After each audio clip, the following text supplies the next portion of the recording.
নমস্কার বন্ধুরা, সুজাতা ভিলেজ কুকিংয়ে আপনাদের অসংখ্য অসংখ্য ধন্যবাদ জানাই। আজ আমি আপনাদের একেবারেই নামমাত্র তেল দিয়ে আর 1 কাপ সুজি দিয়ে দারুণ মজাদার একটি ব্রেকফাস্ট রেসিপি শেয়ার করবে। একেবারেই হেলদি একটি ব্রেকফাস্ট, ছোট থেকে বড় সবাই কিন্তু খুবই মজা করে খাবে।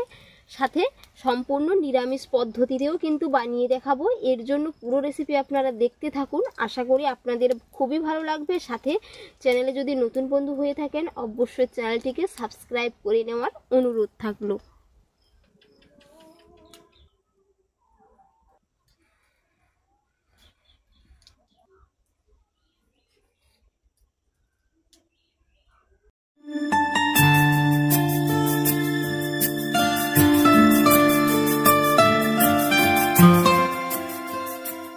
সুজির এই হেলদি নাস্তাটি বানানোর জন্য এখানে আমি 1 কাপ গোটা সুজি নিয়েছি। তো একটি মিক্সিং জারের মধ্যে আমি ঢেলে নিচ্ছি।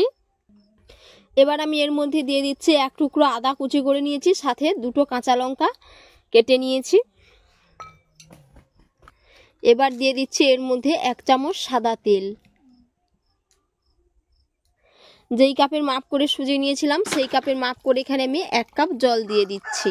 এবার আমি মিক্সির জারটা লাগিয়ে খুব ভালো করে একেবারেই মিহি করে একটি পেস্ট করে নেব।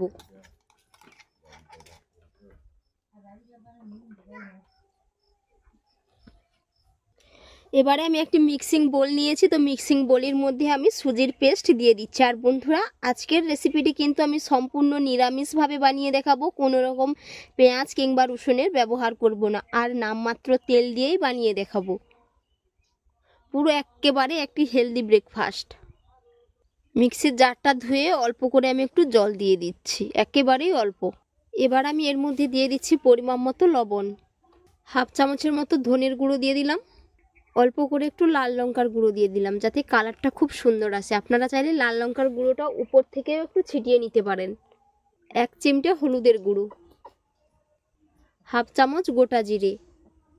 এবারে দিয়ে দেব বেশ কিছুটা ধনেপাতা কুচি। এবার আমি সমস্ত উপকরণগুলো ভালো করে একসাথে মিশিয়ে নেব। বন্ধুরা, প্রতিদিনের মতো আজকেও বলছি, কে কোথা থেকে রেসিপি দেখছেন অবশ্যই কমেন্ট করে জানাবেন। যদি আপনাদের রেসিপি ভালো লেগে থাকে অবশ্যই একটি লাইক করে দেবেন। সাথে চ্যানেলে নতুন বন্ধু হয়ে থাকলে অবশ্যই চ্যানেলটি সাবস্ক্রাইব করে নেওয়ার অনুরোধ থাকলো। খুব সুন্দর করে আমি মিশিয়ে নিয়েছি। আর বন্ধুরা, বেটারের ঘনত্ব দেখে নিশ্চয়ই বুঝতে পেরেছেন, খুব বেশি পাতলাও না এবং খুব বেশি ঘন না। এই যে, এবার এটা আমি বানিয়ে নেব। উনুন জ্বালতে জ্বালতে এটাকে আমি 5 মিনিটের জন্য রেস্টে রেখে দিলাম। যতক্ষণ উনুন জ্বালতে টাইম লাগবে 5 মিনিটের মধ্যেই হয়ে যাবে বন্ধুরা। এইদিকে আমি উনুন জ্বেলে নিয়েছি, এবার আমি কড়াইটা বসিয়ে দিলাম।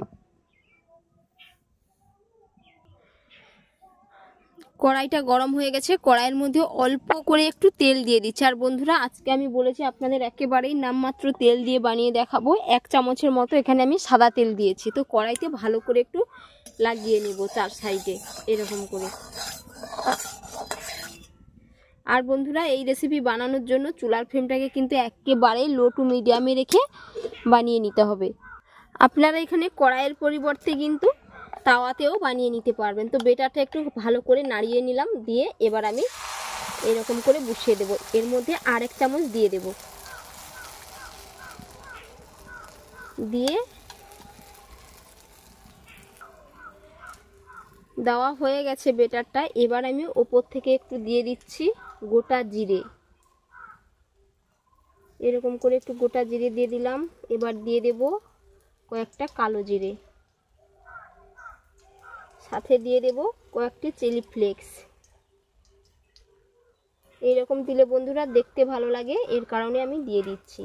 এবার দিয়ে দেব 1 থেকে 2টো ধনেপাতা।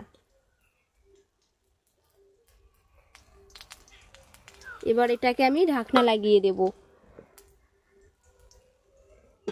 এইভাবে 2 মিনিটের মতো ঢাকনা লাগিয়ে রেখে দেব। এবার আমি ঢাকনা খুলে দেখে নেব।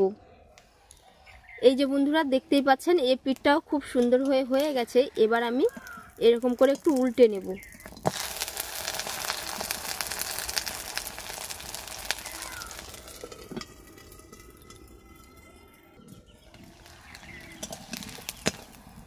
এই যে খুব সুন্দরভাবে হয়ে গেছে। আর কত সুন্দর দেখাচ্ছে দেখুন বন্ধুরা। এবার এটা আমি তুলে নেব, বাকিগুলো ঠিক একই রকমভাবে বানিয়ে নেব। এক এক করে সমস্তগুলো আমি বানিয়ে নিয়েছি, আর কত সুন্দর হয়েছে বন্ধুরা, দেখে নিশ্চয়ই বুঝতে পেরেছেন। একটা খেলেই কিন্তু পেট ভরে যাবে, এত বড় বড় হয়েছে এগুলো। তো আজকের রেসিপি আপনাদের কেমন লাগলো অবশ্যই আপনারা কমেন্ট করে জানাবেন। বাড়িতে তো অবশ্যই একবার বানিয়ে নেবেন, খেতে পুরো দুর্দান্ত হয়।